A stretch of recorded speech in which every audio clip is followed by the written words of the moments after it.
A few weeks ago, Jimmy Kimmel's show was suddenly off the air. Rumors swirled and comment sections caught fire, and now he's back. But something about his return feels different, right?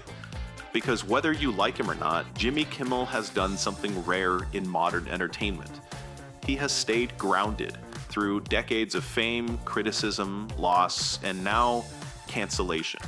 For over 20 years, he's lived in the center of the cultural storm, where every word can be misread and every silence can be magnified. Yet he keeps showing up night after night, laughing all the way through it. That's not detachment, that's discipline, right? And it's exactly what the Stoics taught. How to endure what you can't control and still keep your sense of humor along the way. Before Hollywood, before late night, before millions of viewers, Jimmy Kimmel was just a quiet kid in Las Vegas. He spent his childhood drawing cartoons, tinkering with cassette recorders, and staying up late to listen to radio hosts. At age 16, Jimmy started his own show out of his bedroom. There was no one in the audience, but Jimmy just did it because he loved it. He'd later say, "When you get fired enough times, you either give up or you learn not to take it personally. I went with option 2. That attitude, learning to separate your effort from your outcome, is straight out of Stoic philosophy. Jimmy was fired from radio jobs, dropped from early gigs, and told more than once that he wasn't the right fit. Each time, he returned sharper, funnier, and steadier. Epictetus would have called this the essence of freedom, to do your work with care, but without dependence on how it's received.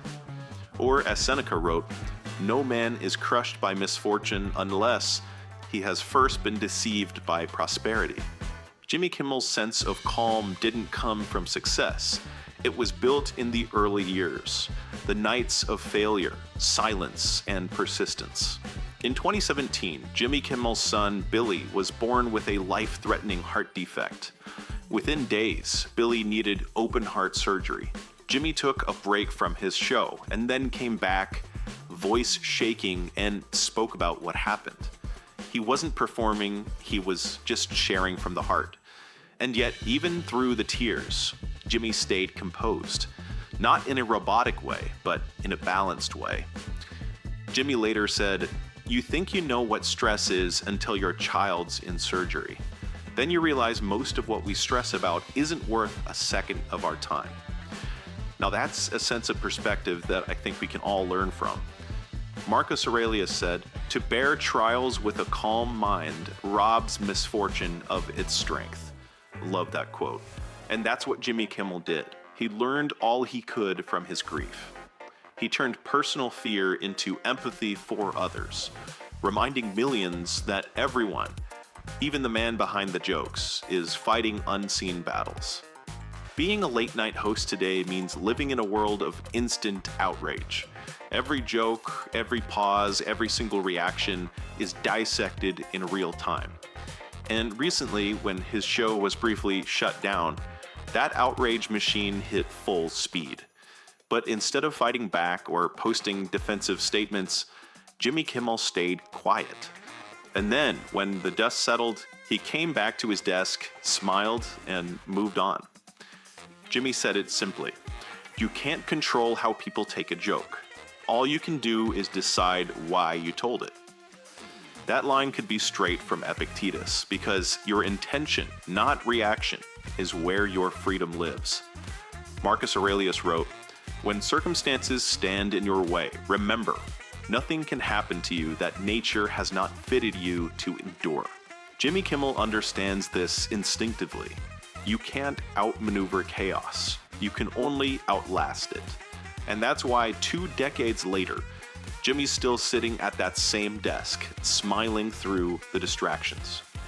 In ancient Rome, emperors kept jesters to remind them not to take power too seriously. Today, late-night hosts serve a similar purpose, holding up a mirror to culture, often at their own expense. Cato the Younger once said, "I begin to speak only when I'm certain what I'll say is not better left unsaid." That could describe Jimmy Kimmel at his best. Sharp, but measured. He knows when humor enlightens and when it hurts. He's learned over years of trial that silence can say more than punchlines. Jimmy's longevity isn't luck, it's patience. The same patience the Stoics saw as a form of strength. He doesn't chase attention. He doesn't escape the criticism. He just outlasts it. And that steadiness is what the Stoics called euthymia, a calm confidence that comes from knowing you're on the right path, even when others don't understand it. Humor, when you think about it, is a kind of philosophy in itself. It reminds us how small we are, how absurd our egos and fears can be. That's why it pairs so naturally with Stoicism. Jimmy Kimmel's laughter doesn't ignore pain, it simply reframes it. It's Jimmy's way of saying, life is hard, let's not pretend otherwise. And that perspective, the ability to find light without denying the dark, right, is something our culture desperately needs. Epictetus said, "No man is free who is not master of himself." Jimmy Kimmel embodies that freedom not through preaching, but through presence.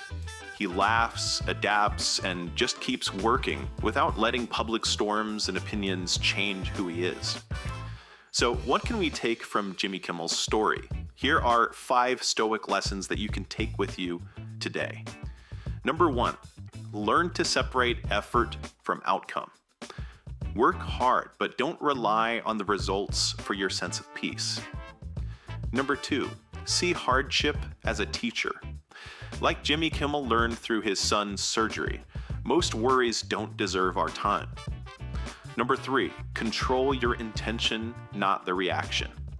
You cannot decide how the world responds. You can only decide why you act. Number 4, use humor to restore the balance. Laughter doesn't deny pain. It keeps things in perspective. And number 5, and we've seen this as a common theme, keep showing up. When you work on your craft for 20 years with calm and care, you're not just a performer, you're practicing philosophy in public. Because the real measure of your composure isn't how quiet you are when things are easy, it's how steady you stay when they're not. And if Stoicism had a late-night host, he'd probably look something like Jimmy Kimmel. Calm under pressure, flawed but grounded, always ready to laugh, even when the world's losing its sense of humor.